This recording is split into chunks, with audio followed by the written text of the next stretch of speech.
Pensemos por un momento en el cerebro de un estudiante como si fuera un edificio en construcción. Algunos son rascacielos que impresionan, otros son, bueno, construcciones más sencillas. Pero, ¿y si la clave estuviera en que todos, absolutamente todos, se construyen usando los mismos planos básicos? Pues hoy vamos a hacer justo eso. Vamos a desplegar esos planos, los de la neuropsicología educativa, para entender de verdad cómo se levanta un cerebro que aprende. Venga, aquí está la hoja de ruta. Primero, vamos a ver ese plano maestro del aprendizaje.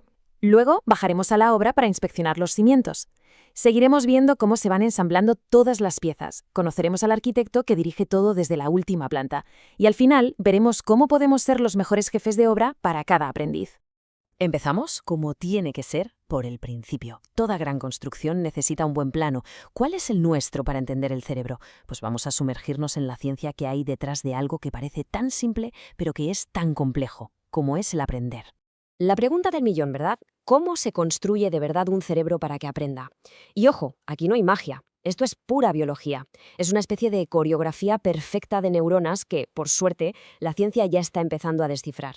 Y la ciencia que nos da todas estas herramientas se llama neuropsicología educativa, que no es solo un montón de teoría, es más bien como un manual de instrucciones para ser buenos arquitectos del aprendizaje. Nos permite adelantarnos a los problemas en la estructura, reforzar el potencial de cada uno y sobre todo dar respuestas basadas en cómo funciona de verdad el cerebro. El plano maestro nos lo dejó un genio, un tal Alexander Luria. Él se dio cuenta de que el cerebro funciona como en 3 niveles. El primer bloque, imagínense, es la sala de máquinas, la energía, la atención, lo que mantiene las luces encendidas. El segundo son como los sensores del edificio, las ventanas, los micrófonos, por donde entra todo lo que pasa afuera. Y el tercero, el más importante, es la torre de control, el despacho del arquitecto desde donde se planifica, se supervisa y se dirige todo. Vale, plano en mano, toca bajar al terreno. Y es que cualquier edificio, por muy alto que sea, empieza por los cimientos. En el cerebro, esos cimientos no son de hormigón, no, son de movimiento y de percepción. Y claro, este edificio no se levanta en 2 días, va por fases. De los 0 a los 3 años es cuando se ponen los cimientos sensoriales y motores.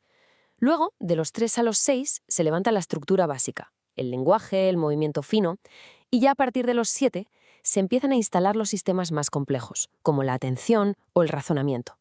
Pero claro, todo esto se apoya sobre la base que ya se ha construido. ¿Y de qué están hechos estos cimientos? Pues de cosas que a veces damos por sentadas, de que los ojos puedan seguir una línea en un libro, de que el oído sepa diferenciar la voz del profe del ruido de fondo, y sobre todo del movimiento. Piensen en esto, un acto tan básico como gatear está literalmente cableando el cerebro, enseñando a los dos lados del cuerpo a trabajar juntos. A eso se le llama integración sensorial, el superpoder de unir todo lo que percibimos para entender el mundo. Una vez que los cimientos son sólidos, ya podemos empezar a levantar las paredes.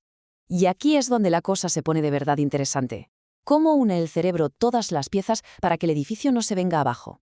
Fíjense bien en esta progresión, porque es la clave de todo. Al principio, un bebé se mueve usando un lado del cuerpo cada vez. Pero el gran salto evolutivo es cuando aprende a cruzar la línea media de su cuerpo. Ya saben, la mano derecha toca el pie izquierdo. Ese movimiento cruzado, que parece una tontería, es lo que obliga a los 2 hemisferios del cerebro a hablar entre ellos. Es como si estuviera construyendo un puente neuronal con su propio cuerpo. ¿Y cuál es ese puente neuronal? Pues se llama cuerpo calloso. Es la autopista de la información del cerebro, una especie de cable de fibra óptica que conecta los 2 hemisferios. Y claro, cuanto más se usa y se refuerza, más rápido y mejor va la comunicación. Y esa velocidad es la diferencia entre leer con fluidez o atascarse, o entre resolver un problema al instante o quedarse en blanco. Bueno, ya tenemos los cimientos y la estructura. Es hora de subir al ático, a la sala de control, donde vive el verdadero arquitecto de nuestra conducta, el córtex prefrontal. Cualquiera que haya vivido con un adolescente sabe que su cerebro parece que está en obras. Y es que lo está, literalmente. No es que esté roto, es que está en plena remodelación. Es un proceso que puede parecer un poco caótico, sí, pero es absolutamente necesario para instalar las funciones más avanzadas, las que nos permiten pensar como adultos. ¿Y en qué consiste esta gran reforma? Pues para empezar, se mejora todo el cableado. Se recubren las neuronas para que la información viaje a la velocidad de la luz. Segundo, se hace limpieza a fondo. Las conexiones que no se usan se eliminan. Es un proceso de optimización, el famoso o lo usas o lo pierdes. Y por último, el arquitecto, el córtex prefrontal, termina de instalarse en su despacho y asume el control de la planificación y las decisiones.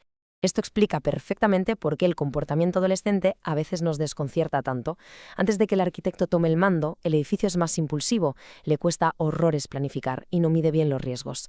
Pero una vez que el córtex prefrontal ya está a pleno rendimiento, aparece la autorregulación, el pensamiento estratégico, en fin, la capacidad de tomar mejores decisiones.